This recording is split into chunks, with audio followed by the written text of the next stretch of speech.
नमस्कार दोस्तों, स्वागत है आप सबका यूपीएससी 360 में। आज के क्लास में हम लोग डिस्कस करने वाले हैं origin and evolution of earth crust. तो चलिए शुरुआत करते हैं। नाउ इस टॉपिक में जो है ये पूछ रहा है origin and evolution of earth crust में, बट इसके कुछ कुछ की टर्म्स है जिसको हम लोग को समझना पड़ेगा। ठीक है, जैसे की टर्म्स है क्या क्या है, ऑरिजिन, इवोल्यूशन। ऑरिजिन होता क्या है? ऑरिजिन का मतलब होता है formation of any matter, right. अब क्योंकि यहां पर हम लोग अर्थ क्रस्ट के बारे में डिस्कस करेंगे तो of course formation of earth material. तो ओवरऑल हमारे दुनिया में अर्थ के जो डिफरेंट मटेरियल्स है वो फॉर्म कैसे हुए थे, तो उस फॉर्मेशन प्रोसेस के बारे में हम लोग चर्चा करेंगे। और ऑफ कोर्स इवोल्यूशन, इवोल्यूशन का मतलब होता है दैट कोई भी प्रोसेस जो क्या फॉर्म हुआ या फिर कोई भी मैटर जो क्या फॉर्म हुआ वो टाइम के साथ साथ कैसे उसका ग्रोथ हुआ, टाइम के साथ साथ कैसे वो रीडिस्ट्रीब्यूट किया, राइट। तो उन चीजों को हम लोग origin and evolution of earth crust के बारे में पढ़ने वाला है ना। ध्यान देना, टॉपिक क्या दिया हुआ है, origin and evolution of earth crust. ठीक है, एक कंफ्यूजन जरूर आता है बहुत लोगों में। एक्चुअली देखिए ऐसे बहुत सारे वीडियोस यूट्यूब में भी पड़े हुए हैं, इसलिए लोग कंफ्यूज कर जाते हैं दैट वो लोग पढ़ लेते हैं origin and evolution of earth. देखिए origin of evolution of earth में हमें कांस का गैसेस हाइपोथेसिस, नेबुलर हाइपोथेसिस, उसके बाद टाइडल हाइपोथेसिस ले लो, बाइनरी स्टार हाइपोथेसिस, ठीक है वो सब पढ़ेंगे, बट वो origin and evolution of earth में पढ़ा जाता है। बट अभी हम लोग अर्थ के क्रस्ट के बारे में चर्चा कर रहे हैं भैया। ये जो अर्थ के ऊपर का क्रस्ट है ना, इसका ओरिजिन कैसे हुआ, इसका इवोल्यूशन कैसे हुआ, वो चीज ना सिलेबस में प्रॉपर तरीके से मेंशन दिया हुआ है।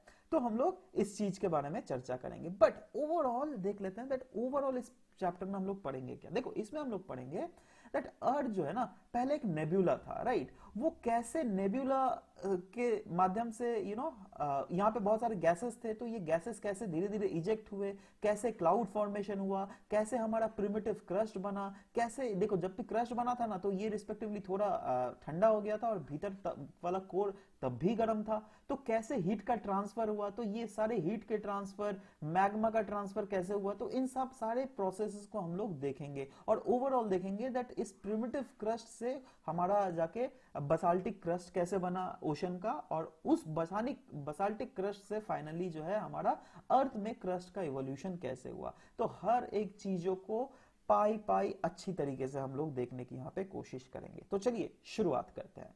नाउ पहले जितने सारे प्लैनेट्स थे ना दोस्तों, हर एक प्लैनेट्स वो मार्स ले लो, जुपिटर ले लो, ऑफ कोर्स अर्थ भी है, तो they were initially separated from sun only. ठीक है, एक्चुअली देखिए सन से सेपरेट हुआ और further they transformed into solid planets. But ये प्रोसेस हुआ ओवरऑल कैसे, तो देखो पहला स्टेप था दैट ये जो है ना मतलब डिफरेंट सन से जो है डिफरेंट नेबुलास एक्सट्रैक्ट हुए। ठीक है, अर्थ भी जो था पहले एक हॉट गैसियस नेबुला था। ना ध्यान दीजिएगा, मैं बोल रहा हूं हॉट मतलब बहुत ज्यादा गर्म, गैसियस मतलब इसमें बहुत सारा गैसेस भी होंगे, इसलिए ना मैं गैसेस बोल रहा हूं। तो ये ऐसा था, बट ग्रेजुअली जो है ये धीरे धीरे कूल करने लगा, मतलब ग्रेजुअली कूलिंग स्टार्ट होने लगा। और जब कूलिंग स्टार्ट होने लगा तो पहले जो डोमिनेंट जो गैस थे ना, वो डोमिनेंट गैस क्या थे यहां पर, वो थे नाइट्रोजन ले लो, कार्बन डाइऑक्साइड, उसके बाद वाटर वेपर। तो ये सब कुछ कुछ डोमिनेंट बहुत ज्यादा प्रिवेल कर रहे थे उस समय के गैस, तो वो जो है धीरे धीरे इजेक्ट होने लगे। क्यों? क्योंकि कूल होने लगा हमारा ये पूरा नेबुला। इसका मतलब क्या, दैट ग्रेजुअली जैसे जैसे कूल हुआ उसी के साथ जो है यहाँ पे नेबुला का डीगैसिंग भी हुआ, मतलब गैसेस जो थे वो नेबुला से वो निकलने लगे। अब तब के समय डोमिनेंट गैस जो है ये तीन था, पहला वाटर वेपर, कार्बन डाइऑक्साइड और नाइट्रोजन, जिसमें जिसमें ये कार्बन डाइऑक्साइड और नाइट्रोजन जो गैस है ना, ये तब के प्रिमिटिव एटमॉस्फेयर बना रहा था। अब देखो अभी जैसे एटमॉस्फेयर में ऑक्सीजन का भी एक मेजर कंटेंट है, बट तब के समय में ऑक्सीजन तो था नहीं ना मेरे भाई, इसीलिए प्रिमिटिव मतलब प्रिमिटिव एटमॉस्फेयर जो तब का बना था वो कार्बन डाइऑक्साइड एंड नाइट्रोजन के द्वारा बना था। और रही बात वाटर वेपर, इसका क्या हुआ भाई, देखो वाटर वेपर के थ्रू जो है क्लाउड्स का फॉर्मेशन हुआ, बहुत सारे क्लाउड्स का फॉर्मेशन हुआ था। ये देखो ये गैसेस नेबुला और इसके इर्द गिर्द जो है ना ये पूरा क्लाउड से ढका हुआ था ये पूरा, है ना। क्यों? क्योंकि ये जो आपका देखो वाटर वेपर है ये फॉर्म किया था हमारा क्लाउड्स। ठीक है, अब देखो क्लाउड्स का फॉर्मेशन होगा तो ये तो million and millions of years लगे होंगे, है ना। अब उसके बाद जब इतना ज्यादा जब क्लाउड हो जाएगा तो वो क्लाउड तो होल्ड नहीं कर पाएगा, वो बारिश के थ्रू नीचे आने की कोशिश करेगा। तो वैसे ही जो है बारिश हुई, और ये बारिश जो है ये भी millions and millions of years तक हुई, बारिश होने लगी, होते रही, और ये बारिश बहुत ज्यादा हो रही थी, स्टुपेंडस एंड हेवी रेनफॉल, जिसके कारण ओवरऑल हमारा अर्थ जो है धीरे धीरे कूल होने लगा।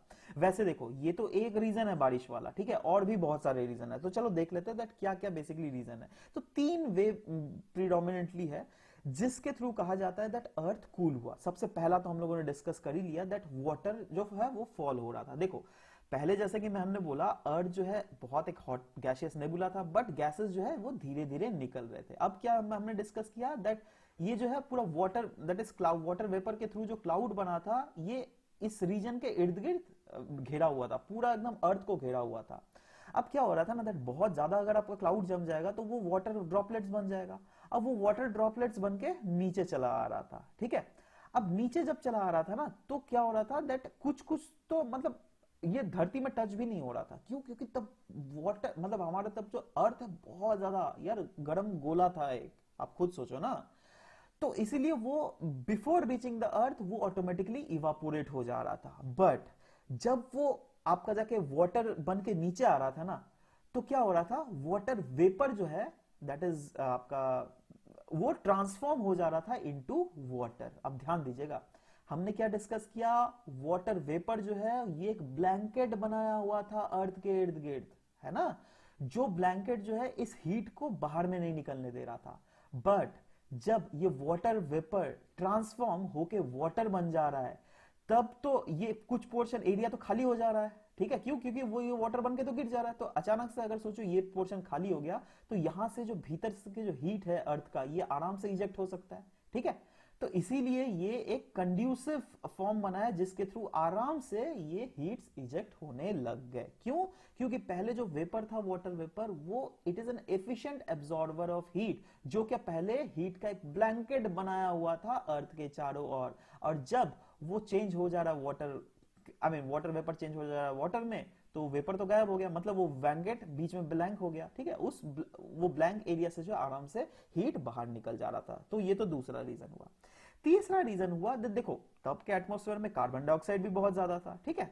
तो कार्बन डाइऑक्साइड जो एटमॉस्फेयर में था ना, ये जो पानी जो बन रहा था हमें पता है ना पानी के साथ कार्बन डाइऑक्साइड मिक्स हो जाता है ना। तो बहुत सारा पोर्शन ऑफ कार्बन डाइऑक्साइड जो है वो मिक्सअप हो जा रहा था। अब पहले जो कार्बन डाइऑक्साइड जो हमारे इन्वायरमेंट में उस समय के इन्वायरमेंट में रहा होगा वो तो ग्रीन हाउस, तभी भी ग्रीन हाउस था, अभी भी ग्रीन हाउस है। तो बट वो ग्रीन हाउस गैस का जो ये कार्बन डाइऑक्साइड का जो एक्सटेंट है ना वो धीरे धीरे घटने लगा। अब वो अगर घटने लगा मतलब कम हीट ट्रैप हो रहा था तब के एटमॉस्फेयर में, है ना, मतलब अर्थ ओवरऑल कूल हो रहा था, ठीक है। तो ये तीन वे हम लोगों ने देख लिया जिसके थ्रू अर्थ कूलिंग हो रहा था। अब कुछ कुछ कीवर्ड्स देख लेते हैं और उस कीवर्ड्स के थ्रू इस कॉन्सेप्ट्स को समझने की कोशिश करते हैं। देखो अर्थ जब कूल हो रहा था तो हमारा ऊपर में जो है ना ये वाला जो लेयर है ये क्रस्ट लेयर बना, और इस क्रस्ट लेयर को पहले वाला जो क्रस्ट लेयर बना था पहले के समय उसको हम लोग कहते हैं प्रिमिटिव क्रस्ट। कोई शक? चलो अब ये प्रिमिटिव क्रस्ट, लेकिन पहले वाला अभी का समय जो क्रस्ट है that is not primitive crust, है ना। वो प्रिमिटिव क्रस्ट जो है वो कन्वर्ट हुआ है अभी के लैंड फॉर्म, अभी के लैंड मटेरियल्स में, ठीक है। तो वही तो हम लोग प्रोसेस देख रहे हैं, origin and evolution of earth crust. कैसे अर्थ क्रस्ट का ऑरिजिन हुआ, कैसे वो धीरे धीरे इवॉल्व हुआ। तो ये क्या हुआ दैट पहले प्रिमिटिव क्रस्ट फॉर्म हुआ था, है ना।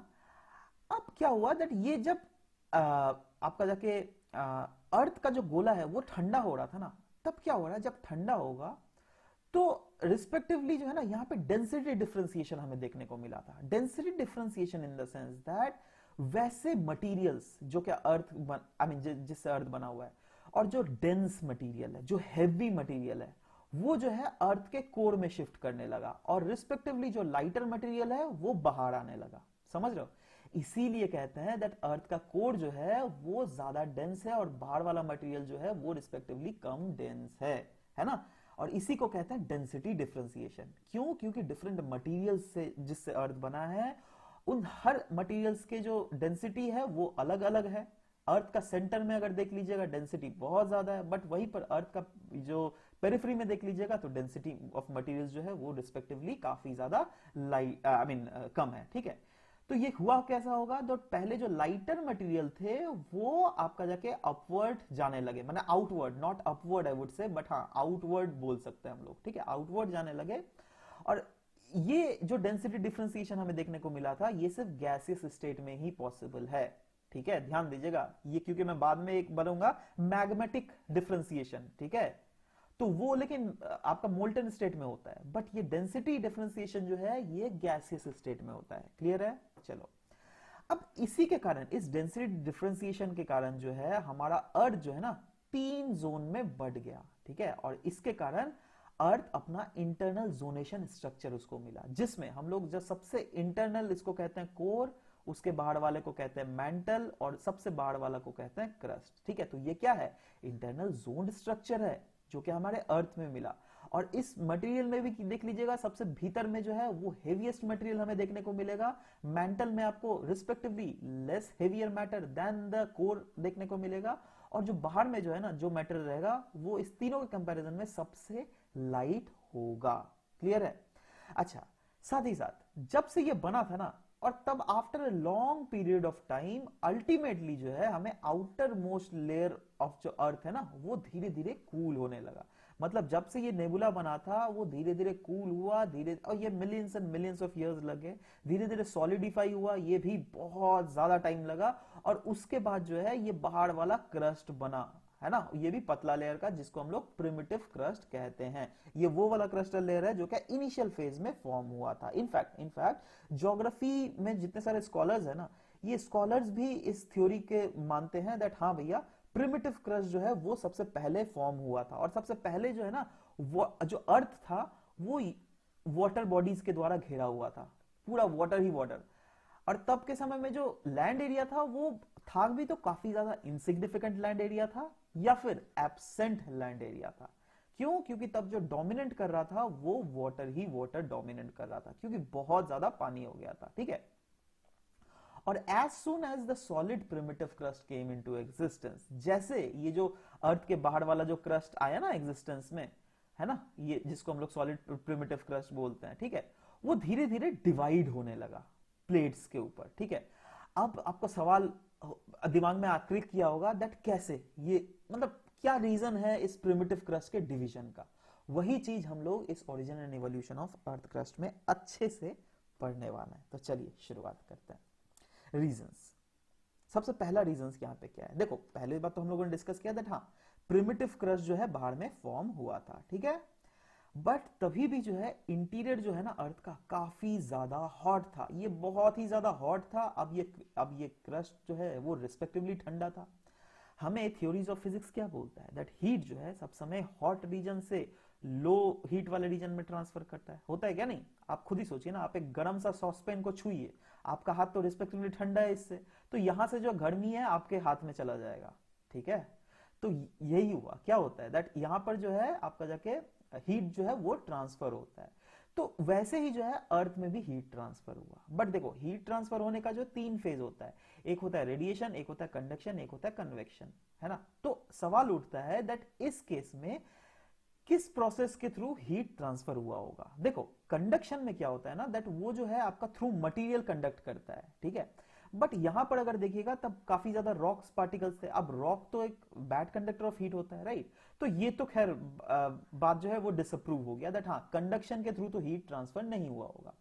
दूसरा केस आता है रेडिएशन। अब रेडिएशन तो वैक्यूम में होता है, आप खुद सोचिए सन के थ्रू जो हमारे को एनर्जी मिलता है ना, हीट एनर्जी, वो कैसे आता है? वो रेडिएशन के थ्रू आता है, ठीक है।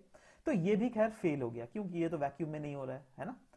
सेकेंड हुआ है कन्वेक्शन। तो जी हाँ कन्वेक्शन एक रीजन है, और कन्वेक्शन के थ्रू इसमें बेसिकली होता क्या है, ये जो भीतर का जो हीट है ना वो बाहर में धीरे धीरे आना स्टार्ट होता है, ठीक है, और वो धीरे धीरे किसके फॉर्म में आता है? मैग्मा के फॉर्म में, ठीक है। धीरे धीरे वो बाहर में निकलता है, और जब वो पूरा बाहर में निकल जाता है, जब सोचो इस रीजन में पहुंच गया तो यहाँ पे जो है इस रीजन को बहुत ज्यादा गर्म कर देता है ना। तो यहाँ पे जो है एक हॉट प्लूम बन जाएगा, है ना, इसको भी थोड़ा डोम शेप्ड स्ट्रक्चर में कन्वर्ट हो जाएगा, और ये एक हॉट प्लूम बन जाएगा, और जिसके थ्रू ये अपर सरफेस जो है ना वो धीरे धीरे मेल्ट करने लगेगा। मतलब सोचो ये वाला पोर्शन को मैं बता रहा हूँ, ठीक है, ये वाला अपर सरफेस है ना, इसका मैं अगर मैग्नीफाइड व्यू बनाऊं, सोचो ये पहले अपर सरफेस होगा, ठीक है, बाद में जब इसको आपका जाके नीचे से हिट कर रहा है आपका जाके थर्मल कन्वेक्टिव करंट, तो इसका शेप पता है कैसे हो जाएगा, कुछ ऐसे हो जाएगा, ऐसे, माफ कीजिएगा, इसको ऐसे ऐसे, और ये जो है ना थोड़ा पतला भी हो जाएगा। समझ रहे हो क्यों? क्योंकि इसको यहाँ पे हीट के कारण जो है ना ये रीजन काफी ज्यादा लाइट हो गया है, इसीलिए। ठीक है, इसीलिए यहाँ पे बोला गया क्रस्ट जो है इट बिकम्स थिन। अब क्रस्ट अगर थिन हो गया तो क्या होगा, दैट देखो यहाँ पे जो थर्मल कन्वेक्टिव करंट तो उठ ही रहा था पहले, है ना। अब थर्मल कन्वेक्टिव करंट यहाँ पे आके खत्म तो नहीं हो जाएगा ना, ये इधर भी भागेगा इधर भी भागेगा। ठीक है, अब देखो ये वाला ऐसा पोर्शन ऑफ अर्थ क्रस्ट है जो क्या थिन हो गया है, साथ ही साथ इसमें जो है यहां पर टेंशनल फोर्स इधर भी लग रहा है इधर भी लग रहा है, मतलब इस रीजन को रप्चर है, तोड़ देगा इस रीजन को, है ना। जी हाँ, तो रप्चर कर देता है, और इसी रप्चर के कारण जो है हमारा क्रस्ट जो है तब के समय डिवाइड हुआ था इनटू न्यूमरस पीसेस, बहुत सारे ऐसे छोटे मोटे पीसेस बन गए थे। क्यों? क्योंकि ये जो लावा जो निकल रहा है ना, तो ये तो हमें पता नहीं ना कितना जगह निकला था, सब जगह ही निकल सकता है। चलो आगे आने वाले स्लाइड्स में मैं आपको 3D व्यू भी दिखाऊंगा, ऑटोमेटिकली आप अच्छे से समझ जाओगे दैट ये लावा जो है बहुत जगह निकल रहा था, जिसके कारण हमारा तब के समय में जो प्रिमिटिव अर्थ क्रस्ट है वो धीरे धीरे रप्चर हो रहा था। अब क्या हुआ दैट ये जो थर्मल कन्वेक्टिव करंट ये धीरे धीरे डाइवर्ज भी हो रहे थे, है ना। अब डाइवर्ज हुए तो यहां पे आके एक डाइवर्जेंस इधर गया एक डाइवर्जेंस इधर गया, दोनों ऑपोजिट डायरेक्शन में हो रहा है। ठीक है, बट अगर डाइवर्ज हो रहा है तो ये आगे भी तो डाइवर्ज होगा ना, ये डाइवर्ज होकर और भी आगे जाएगा। बट एक ऐसा भी पोजीशन आएगा, सोचो ये यहां से डाइवर्ज हो रहा है ये यहां से डाइवर्ज हुआ, ठीक है, तो यहां एक ऐसा पोजीशन आएगा जब ये दोनों टकराएंगे, ठीक है, और ये आपस में फर्दर सबडाइट करने लग जाएंगे। ठीक है, ये फर्दर सिंक करने लगेंगे। क्यों? क्योंकि देखो यहां से जो यहां तक जो ट्रांसफर हुआ है तो बहुत ज्यादा हीट लॉस कर दिया इसने ऑलरेडी, है ना।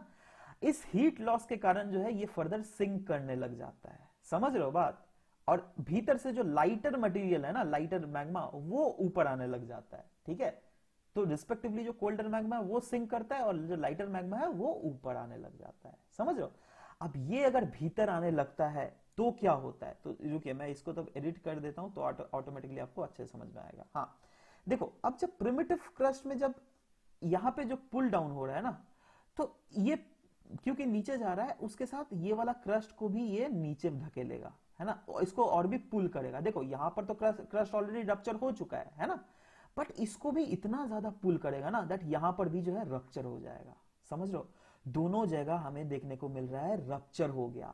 अब इसी के कारण जो है डिफरेंट प्लेट्स फॉर्म होते थे। देखो एक ये प्लेट हो गया, है ना, एक ये प्लेट हो गया, ठीक है, एक वैसे ही ये प्लेट हो जाएगा, समझ लो बात। तो ऐसे ही बहुत सारे छोटे मोटे प्लेट तब के समय फॉर्म हुए होंगे।